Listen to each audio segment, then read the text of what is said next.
اس قدر یہ important month ہے کہ اس کے حوالے سے رسول اللہ صلی اللہ علیہ وسلم 6 ماہ پہلے سے ٹریننگ شروع کر دیتے تھے. اور ٹریننگ سے کیا مراد ہے؟ دیکھیں، ہم نے رمضان میں اگر ایک گول بنایا کہ ہم نے عبادات زیادہ کرنی ہے تو اس کے لیے آپ کو ابھی سے عبادات بڑھانی پڑیں گی. اس سے کیا مراد ہے؟ اگر آپ نماز آپ کی 5 منٹ کی ہے یا 6 منٹ کی ہے، 4 فرض نماز، تو آپ اس کو 10 منٹ پہ لے جائیں سٹیمنا بڑھانے کے لیے. اگر آپ صرف ابھی سنتیں نہیں پڑھ رہے، صرف فرائض پڑھ رہے ہیں، جو کہ بہت سے ہم لوگوں کی عادت بن چکی ہے، تو آپ 12 سنت کو واپس لے کر آئیں ابھی سے. کیونکہ پروفٹ صلی اللہ علیہ وسلم نے کہا کہ جو شخص دن میں 12 سنتیں ادا کرتا ہے، فجر کی 2، ظہر کی 4 اور 2، 8 ہو گئیں، مغرب کی 2، 10 ہو گئیں، اور عشاء کی 2. یہ حدیث صحیح حدیث سے ثابت ہے. وہ جو عشاء کی 17 رکعات ہیں وہ ظاہر ہے ضعیف روایات ہیں، وہ ثابت نہیں ہے. تو یہ 12 سنتیں ثابت ہیں صحیح حدیث سے. تو جو یہ 12 سنتیں ادا کرتا ہے، اللہ کے نبی نے کہا کہ جنت میں اس کے لیے خاص محل بنایا جاتا ہے. تو ابھی سے اس کی پریکٹس شروع کر دینی چاہیے. ابھی سے 12 سنتیں آپ پڑھنا شروع کر دیں تاکہ رمضان میں پڑھنا مزید آسان ہو. اور ابھی سے آپ ایڈجسٹمنٹ کر لیں کچھ اپنی روٹین کی، ٹھیک ہے نا. پہلے سے ایکسپیرینس کر لیں کہ مجھے کیا کیا چیز ایڈجسٹ کرنے والی ہے، ورنہ رمضان میں ایڈجسٹمنٹ کریں گے تو پھر وہ روزہ بھی ڈسٹرب ہو سکتا ہے اور عبادات بھی جو ہے وہ ڈسٹرب ہو سکتی ہیں. اسی طرح مثال کے طور پہ آپ کہتے ہیں میں قرآن زیادہ سے زیادہ پڑھوں گا رمضان میں، تو آپ ابھی سے وہ عادت ڈالیں. آپ اپنی سنتیں جو ہیں ان میں سورہ اخلاص کی جگہ اور سورج پڑھیں جو بھی آپ کو آتی ہیں. ہم زیادہ تر سورہ اخلاص پڑھتے ہیں، ہماری عادت ہے. تو آپ مختلف سورج پڑھنا شروع کریں 30ویں پارے کی.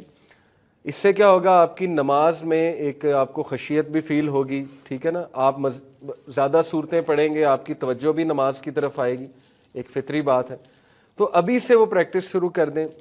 اسی طرح آج سے ہی قرآن مجید کو ٹارگٹ بنائیں کہ میں اس کی تلاوت زیادہ سے زیادہ کروں، تاکہ جب منتھ آف رمضان آئے تو میرے لیے کوئی ایک دم سے نئی چیز نہ ہو. پہلے سے اسٹیمنا بلڈ ہوا ہوا ہے، پہلے سے تھوڑی ایکسرسائز کی ہوئی ہے، تو اس میں مزید دل نرم ہو جاتا ہے.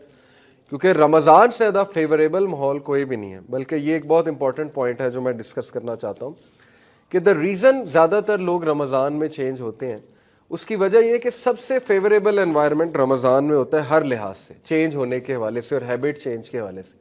نمبر 1 شیاطین قید ہوتے ہیں. اللہ کے نبی صلی اللہ علیہ وسلم نے فرمایا کہ رمضان میں آپ کو حدیث پوری کی پوری سامنے رکھ دیتا ہوں. The month of Ramzan has come, یہ صحیح حدیث ہے مسند احمد کی. A blessed month in which Allah Almighty has obligated you to fast. In it the gates of heaven are opened. جنت کے دروازے کھول دیے جاتے ہیں، رحمت کے دروازے، جنت کے دروازے، دل نرم ہو جاتے ہیں، فیوریبل انوائرمنٹ ہے to change. And in it the gates of hell fire are close, جہنم کے دروازے بند کر دیے جاتے ہیں. And in it the devils are chained, اور جو شیاطین ہے، شریر شیاطین ہے، وہ چین کر دیے جاتے ہیں جنہوں نے تباہی مچائی ہوتی ہے. And in it is a night that is better than 1000 months، اور اس میں ایک رات ہے جو 1000 مہینوں سے بہتر ہے. Thus whoever is deprived of its good is truly deprived، لہذا جو بھی اس سے فائدہ نہ اٹھا سکا وہ واقعی ہی ایک بدبخت انسان ہے، ٹرولی ڈپرائیوڈ انسان ہے، وہ بہت زیادہ ڈیپریویشن ہے اس کی زندگی میں. تو اس لیے ابھی سے ایسے گریٹ منتھ کی محنت ہمیں شروع کرنی چاہیے. اگر آپ نے پلان بنایا ہے کہ میں نے کچھ دعائیں یاد کرنی ہیں، تو آپ ابھی سے وہ دعائیں یاد کرنا شروع کر دیں تاکہ رمضان میں ان دعاؤں کو آپ پڑھیں. جیسے آپ نے ایک ٹاپک سلیکٹ کیا جی تقوی کی دعائیں، میرے اندر اس کی کمی ہے، تو تقوی کی دعائیں نکالیں، رسول اللہ کی سکھائی ان کو لسٹ ڈاؤن کریں اور ان کو یاد کرنا شروع کریں. آج سے یاد کرنا شروع کریں، ٹائم نکال کے. آپ کو ایک ٹاسک بھی مل جائے گا، فضولیات سے بھی ہٹ جائیں گے ہم، فضول ایکٹیویٹیز سے، اور انشاءاللہ تقوی بھی بلڈ ہوگا. اسی طرح آپ کہتے ہیں کہ میں شکر گزاری کی دعائیں دیکھنا چاہتا ہوں یا اللہ کی حمد و ثنا کے الفاظ یاد کرنا چاہتا ہوں. دعا میں جتنے اللہ کی حمد و ثنا ہے اتنی وہ دعا مضبوط ہے. ہم تو سمپل یہ کہتے ہیں نا الحمدللہ والصلاۃ والسلام علی رسول اللہ، یہ ٹھیک ہے، لیکن اگر آپ اسلاف کی دعائیں دیکھیں تو وہ اللہ کی بہت بہت بہت حمد بیان کرتے تھے. الحمدللہ رب العالمین، اللہم انت السلام منک السلام، تبارکت یا ذا الجلال والاکرام، سبحان اللہ و بحمدی عدد خلقی و رضا نفسی و زنت عرشی مداد کلماتہ. تو بہت لمبی چوڑی حمد اللہ سبحانہ و تعالیٰ کی حدیث میں بیان ہوئی ہے، اذکار میں آتی ہے صبح اور شام کے، وہ یاد کریں.